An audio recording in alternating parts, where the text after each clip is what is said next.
Қазір әлеуметтік желінің былай интернет желісінің дамыған заманы ғой, нақты интернет желі ғой. Қай-қайсымыз болсақ та Instagram, TikTok әлеуметтік желілерін көріп отырсаңыз, реклама шығады, біз өткізіп жібердік деп ойлаймыз, на самом деле саусақ тигеннен кейін ол подписаться етіліп қалады. Бұндай жайттар да көп кездесіп жатыр.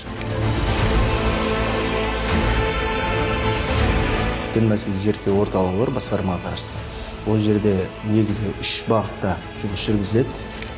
Оның біреуі жеке кездесу мәселесінде теолог мамандар қамтылса, екінші бөлімде ақпараттық түсіндіру жұмыстарына мамандар бөлім бар. Үшінші бөлім бізде мониторинг жұмыстарын жүргізу және алдын алу. Бізден тапсырма берілген, Кассиецкий бар, шетелдік, жалпы айтқанда шетелдік уағызшылардың YouTube желісіндегі басқа желілердегі подписчиктер көрінеді ғой. Солардың бәріне кімдер олар? Қай жақтың тұрғындары көріп отқан? Соны барынша қарап отыр қазір.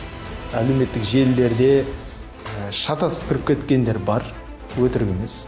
Керек десеңіз, Өзбекстан Республикасында тыйым салынған шетелде қашып жүрген азаматтардың уағыздарын тыңдаумен айналысты. Бұл уағызды тыңдау адасушылыққа алып келеді.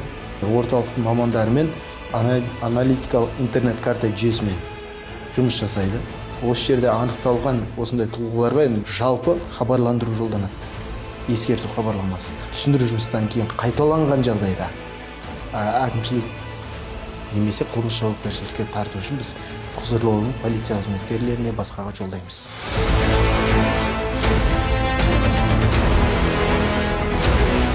Муфтиятта өзі бағыттарға бөлінген. Біз жаңа айтып отқан негізгі 3 бағыт бұл кісілерде де бар. Біз осы кісілердің өкілдікпен тығыз байланысып, былай айтқан кезде халықтың имамдарды тыңдайтын тұстары болады. Көз қараса радикал болып баратқан азаматтар имамнан теріс айналса, теолог мамандармен кездеседі. Себебі бізде таңдау бар деген әңгімеге келеміз ғой.